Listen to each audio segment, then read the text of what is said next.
Cuando vi la primera grieta extenderse bajo mis pies, supe que no debía haber venido solo. Había aceptado el encargo por necesidad, como casi todos en mi profesión, sin hacer demasiadas preguntas, sin pedir detalles innecesarios, sin exigir garantías más allá de las mínimas, y ahora, mientras el aire helado del Baikal se colaba por los resquicios de mi chaqueta y la luz agónica del sol invernal apenas se reflejaba sobre la superficie congelada del lago, empezaba a comprender por qué esa estación meteorológica llevaba décadas sin que nadie quisiera acercarse. La embarcación con la que había llegado crujió al quedar atrapada entre los bloques de hielo que flotaban pegados a la orilla, y me vi obligado a descender sobre un muelle de madera parcialmente cubierto de nieve, con algunas tablas podridas, otras sueltas, y una capa delgada de escarcha que hacía cada paso incierto y resbaladizo. Llevaba una mochila con equipo básico, mi caja de herramientas, un generador portátil, y un par de linternas de repuesto que no encendí hasta haber llegado a la puerta principal del edificio, una estructura baja de hormigón reforzado, con ventanas rotas, antenas oxidadas, y una pintura desgastada que alguna vez había sido roja y blanca, pero que ahora se confundía con los grises infinitos del hielo y la roca circundante. El silencio era casi absoluto, roto solo por el zumbido débil del viento al colarse entre las rendijas de la estructura. Me detuve unos segundos antes de entrar, y entonces vi las primeras huellas. No eran recientes, al menos no lo parecían, pero tampoco estaban tan erosionadas como para haber sido hechas semanas atrás.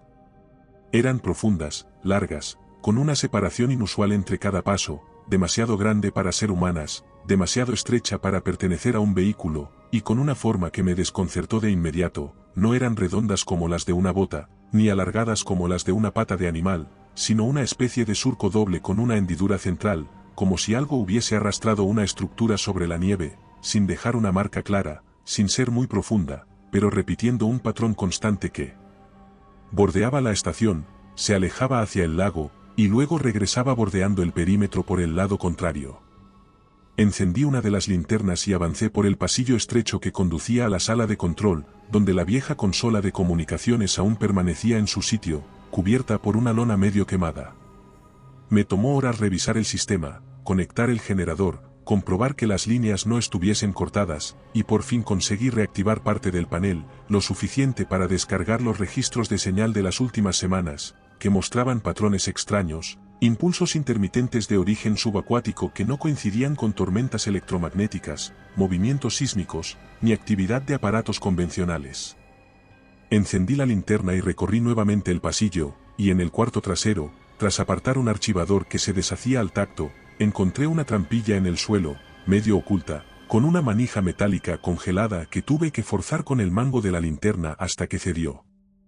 Descendí con cuidado por una escalera de hierro que chirriaba bajo mi peso, sintiendo el aire cambiar a medida que bajaba, volviéndose más denso, más húmedo, más cargado de un olor antiguo que recordaba al aceite rancio, al musgo podrido y a algo más, algo metálico, y al llegar al final del conducto me encontré en una sala con estanterías cubiertas de carpetas numeradas a mano, rollos de papel térmico con electrocardiogramas, y planos de estructuras submarinas que no estaban en ningún mapa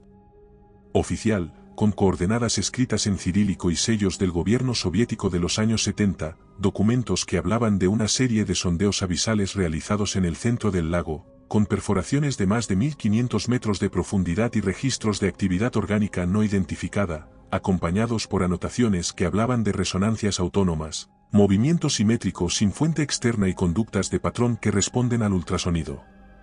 Uno de los últimos informes, fechado en 1979, incluía un croquis de la estación y señalaba una antena experimental instalada bajo el hielo, conectada por un cable de fibra blindada a un transmisor aún activo, acompañado de una advertencia escrita a mano con tinta roja: no restablecer señal, peligro de atracción directa. Salí de aquella sala con el cuerpo entumecido, sintiendo que algo me vigilaba desde el momento en que toqué aquellos papeles, y regresé a la consola principal, que aún parpadeaba con señales intermitentes, y al revisar la configuración vi que uno de los módulos había reactivado una secuencia automática, una transmisión de emergencia en banda corta que repetía un patrón de pulsos cada 20 segundos, una especie de baliza que se expandía en ondas perfectamente circulares desde la antena subacuática, rebotando contra las paredes del fondo del lago y propagándose más allá.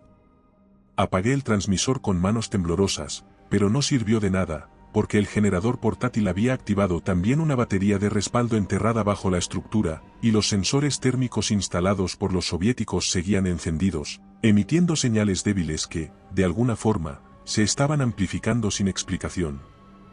Fue entonces cuando escuché el sonido proveniente del exterior, un chasquido húmedo, arrastrado, como si algo se deslizara sobre el hielo, y se pegaba a la superficie explorando su entorno, y sin pensarlo, apagué todas las luces y me escondí tras la estructura metálica del armario principal, con la linterna apagada y la respiración controlada, mientras los sonidos aumentaban de volumen, acercándose a la estación con precisión, una especie de movimiento táctico como si supiera exactamente lo que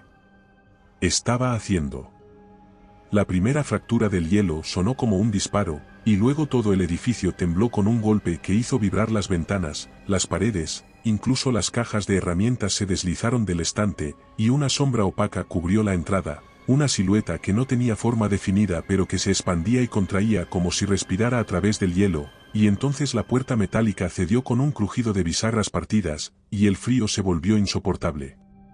La vi de reojo, reflejada en el vidrio roto del monitor, una masa de carne translúcida, alargada, con una piel que brillaba tenuemente como si dentro de ella algo se agitara con luz propia, con tentáculos finos y largos que terminaban en placas que vibraban en diferentes frecuencias, provocando un zumbido rítmico, como un canto gutural que rebotaba en el metal de las paredes, y su cabeza no tenía ojos, ni boca visible, pero emitía una pulsación que hacía temblar los sensores, las luces, incluso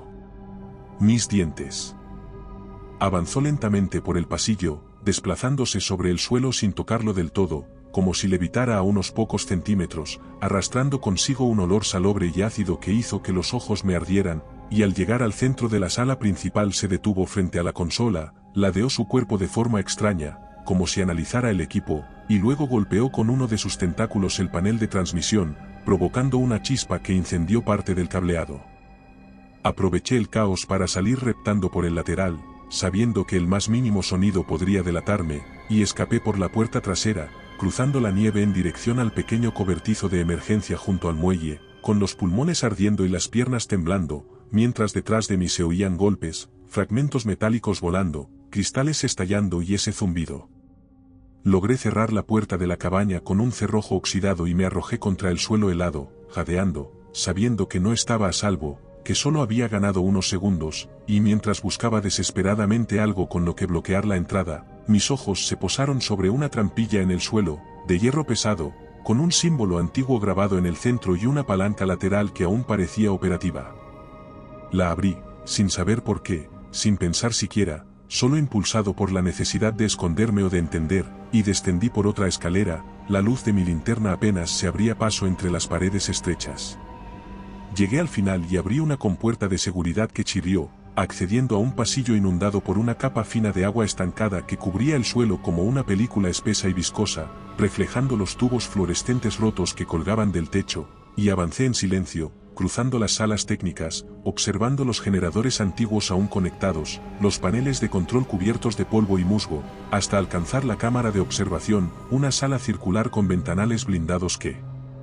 daban al agua directa del lago, oscura como tinta, con un leve resplandor azul en la lejanía que venía de una baliza sumergida, pulsando a intervalos regulares como un corazón artificial instalado en la carne de una criatura colosal.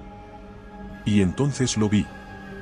Flotando en medio de la sala, suspendido por unos arneses viejos que apenas lo sujetaban, estaba el cadáver de un hombre, seco, consumido, con los labios retraídos dejando ver dientes amarillos, los ojos convertidos en dos cuencas vacías y una piel acartonada que se pegaba al hueso como pergamino, aún vestido con un uniforme soviético de los años 70, con medallas corroídas y una insignia ilegible sobre el pecho, pero lo peor no era el estado del cuerpo, ni el hecho de que estuviera allí. Como si hubiese fallecido ayer, sin signos de putrefacción, sin animales, sin nada que lo hubiese tocado. Lo peor era lo que llevaba incrustado justo entre las costillas, un dispositivo metálico, brillante, lleno de cables finos y placas móviles que aún vibraban con una frecuencia baja que podía oír incluso sin encender la radio, como un zumbido en el interior de la cabeza, como una resonancia que me empujaba a acercarme, a tocarlo, a entender, aunque todo en mí decía que debía alejarme. Me incliné, con la linterna apuntando directamente al pecho del cadáver, observando cómo el dispositivo seguía activo, como algunos de sus componentes latían como si fueran parte de un organismo, y entonces comprendí que no era humano, no había sido fabricado por ninguna tecnología terrestre conocida, su forma desafiaba toda lógica, parecía hecho de materiales extraños, sus líneas eran suaves pero complejas, como si respondieran a patrones matemáticos que aún no habíamos descubierto, y mientras intentaba desconectarlo, escuché un estruendo, un golpe sordo contra el techo de la estructura, seguido de un crujido largo y profundo que hizo temblar las paredes, como si el lago entero se hubiese tensado de repente, y comprendí que la criatura había llegado. Corrí hacia la consola de energía, buscando el interruptor principal, pero antes de alcanzarlo, la criatura irrumpió por uno de los corredores, desgarrando las placas metálicas como si fueran papel mojado, proyectando su cuerpo dentro de la sala con violencia, extendiendo sus tentáculos como ramas líquidas que se pegaban al techo, al suelo, a las paredes, generando ese zumbido ensordecedor que hacía vibrar mi estómago, mi lengua, mi visión, y retrocedía ciegas, chocando contra la barandilla, resbalando sobre el suelo mojado mientras la criatura se elevaba en el centro del espacio, proyectando su sombra sobre mí, como si me absorbiera. No podía escapar por el pasillo, ya lo había bloqueado con su cuerpo, así que giré hacia el panel de emergencia, donde una batería auxiliar colgaba aún conectada a un circuito cerrado, y con manos que ya no sentía, con los dedos congelados, forcé la tapa y crucé los cables directamente, provocando una chispa que encendió el módulo térmico de contención, liberando una onda de calor dirigida, un estallido silencioso de energía que recorrió la sala como un latigazo y alcanzó a la criatura de lleno, haciendo que su cuerpo vibrara de forma errática, que su piel se contrajera, que los tentáculos se sacudieran en espasmos violentos como si fueran nervios sin control, y en ese instante, mientras retrocedía rugiendo con un sonido que venía de todas las superficies a la vez, aproveché para huir, arrastrándome por el túnel lateral que conducía a una salida de mantenimiento. No sé cuánto tiempo pasé subiendo, reptando entre tubos retorcidos y escalas de emergencia, con el cuerpo golpeado, la cara cubierta de heridas y el oído izquierdo completamente sordo. Solo recuerdo la luz de la superficie filtrándose por una rendija oxidada, la nieve entrando por un respiradero, la sensación de haber renacido tras cruzar el infierno más antiguo del mundo, y cuando por fin emergí entre las rocas, jadeando, con las manos destrozadas y los ojos ardiendo, vi el lago en calma, cubierto de nuevo por una capa de hielo delgado que se extendía hasta el horizonte, como si nada hubiera ocurrido, como si todo hubiese sido un delirio. Pasé 2 días escondido entre los restos de una torreta abandonada, alimentándome de lo poco que llevaba en la mochila, temblando bajo una manta térmica, esperando que alguien respondiera a mi señal, y al tercer amanecer vi el helicóptero, negro, militar, surcando el cielo gris con lentitud, descendiendo con un rugido que me sonó a música celestial, y cuando me subieron con el arnés, cuando las hélices comenzaron a alejarme del hielo, creí que todo había terminado.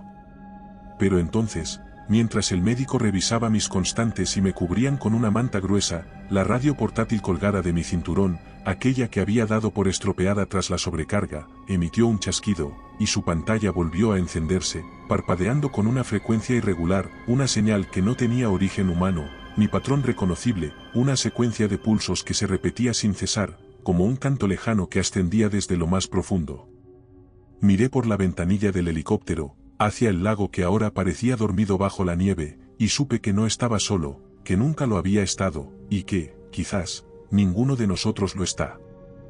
Si te ha gustado este relato, aquí tienes otro que te pondrá los pelos de punta. Si buscas historias más intensas, en nuestro canal de relatos largos te esperan narraciones de más de 1 hora. Y si quieres llevar el terror contigo, nuestro libro en Amazon tiene historias exclusivas. Buenas noches, desde Terreno Misterioso.